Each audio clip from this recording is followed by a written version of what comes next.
Esse gráfico mostra para a gente a razão entre a concentração do ácido no líquido do cérebro espinal e a concentração do ácido no plasma. Então, esse valor de 1 já é essa razão aqui, mostrando, então, que o tio Mental alcançou esse valor de 1, que representa a razão, é o valor de equilíbrio, a constante de equilíbrio aqui. Então, ele foi o que alcançou essa constante mais rápido do que os outros. Por que isso? Porque mostra o seguinte, que o equilíbrio, ele depende da permeabilidade. Então, a permeabilidade da membrana plasmática é um fator limitante para alcançar o equilíbrio. E essa permeabilidade, ela depende de quê? Da constante de ionização e da solubilidade, que é representada pelo log de P, que é o coeficiente de partição. A constante de ionização, que é o Ka, ela vem, como que a gente vai achar ela aqui? Vai ser através do pKa e o pH do meio. O pH do meio tem 7,4. Então, tem uma regrinha que sempre quando o pH é menor do que o pKa, quer dizer que a substância vai prevalecer não ionizada. E quando o pH é maior do que o pKa, prevalece ionizado. Então, é sempre lembrando que quanto maior o pKa entre os ácidos, menor a constante de ionização e logo esse ácido vai ser mais fraco. Então, quanto menor o Ka, menor a força dele, E a solubilidade, ela vem através do log de P, que diz nas literaturas que o ideal é entre 0 e 5, o log de P. Mas se o log de P for menor do que 0, quer dizer que essa substância ela está mais para hidrossolúvel do que lipossolúvel. E log de P maior do que 5, quer dizer que ela é mais lipossolúvel. E o que é a permeabilidade? É a passagem da droga, do fármaco, do compartimento extracelular, que é o plasma, para o compartimento transcelular, que seria o líquido do cérebro espinal, nesse caso aqui, dessa questão. Aqui eu representei a barreira hematoencefálica, que tem um conjunto de células, os pericidos, e, de qualquer maneira, tem membrana, que é lipídica, para ser ultrapassada. Então, esse gráfico mostra exatamente isso, que o equilíbrio ele está sendo, então, limitado por conta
E no log efetivo dele foi 2, ou seja, perdeu pouca solubilidade na prática. Então, ele foi o primeiro, porque alcançou a razão, né, para o equilíbrio muito mais rápido. Agora, esse tempo aqui, em minutos, representa o tempo necessário para alcançar 50% do valor de equilíbrio, tá? Então, o tio Pental, ele foi muito rápido, foi o mais rápido de todos. Por conta do quê? Por conta mais da solubilidade, da lipossolubilidade. A gente tem que levar em consideração esses dois fatores. Então, já descartamos esses dois, né? Já preenchemos. Agora falta quem? O pentobarbital e o barbital, desses que eu havia marcado, que prevalecem não ionizados. O pentobarbital ele é 0,8, a fração não ionizada, e o log de P é 0,05, enquanto que o barbital é 0,002. Então, quem que vai ultrapassar essa membrana primeiro? Vai ser o pentobarbital, porque 0,05 é maior do que 0,002. E na prática, houve pouca perda de solubilidade, ó, né? 0,042 está perto do 0,05, né? Enquanto que o barbital, ó, houve perda de solubilidade dele, né? Mais significativo. Mas a gente vai olhando o log de P aqui, evitando água, para se espelhar melhor. Então, ele foi o segundo. Foi o segundo que conseguiu atingir o equilíbrio, né? Teve um tempo mais rápido. Então, o tempo entre o tio Pental e o pentobarbital estão próximos. E aí, por último, entre esses que eu havia marcado, de não, que prevalece na forma não ionizada, sobrou o barbital. Só um minuto, gente, que eu vou ter que desligar aqui.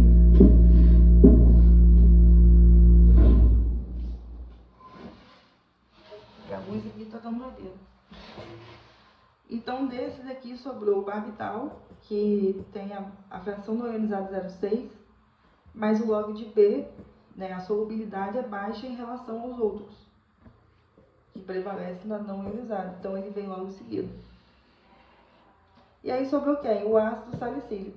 Então, eu deixei ele por último, justamente por conta dessa ordem do Ka, né? Porque o ácido salicílico é o que tem maior Ka em relação aos outros. Então, como ele tem maior constante de ionização, ele prevalece na forma ionizada. E a fração, ó, a fração dele é muito baixa. A fração não ionizada é 0,004. Isso prova essa questão do Ka. Então, mas aí vamos ter que analisar ele, por que ele está em cima a linha dele está em cima da sulfa e não abaixo. Aí tem a ver com o log de P, que foi 0,12 em relação, porque apesar de estar na forma mais, né, ionizada, o log de P foi maior do que o da sulfa. O da sulfa foi 0,001. E o ácido salicílico 0,12. Então, o ácido salicílico, apesar de ser mais ionizado, está na forma ionizada, ele é mais lipossolúvel do que a sulfa. Então, com isso, atravessa mais facilmente a membrana e alcança uma razão aqui de equilíbrio, né, mais rápido do que a sulfa. E o tempo também, ó, tem um tempo, pelo tempo a gente consegue espelhar também, para comparar entre a sulfa e o ácido salicílico. O ácido salicílico leva 115 minutos para alcançar 50% do valor de equilíbrio, em comparação com a sulfa, que leva 231 minutos para alcançar só 50% do valor do equilíbrio. Então, são esses parâmetros que a gente tem que ter em mente.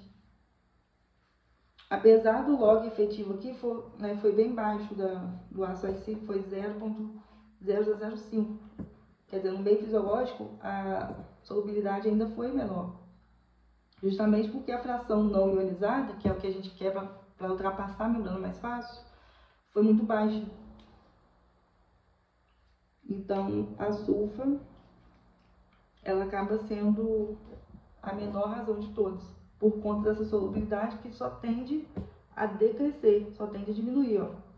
Na prática, ela é menor do que 0,001 ainda. Então, pode chegar a esse valor aqui de 0,05 ou ser menor do que isso, né? Então, tem menor solubilidade mesmo a sulfa de todos. Espero que tenha ajudado.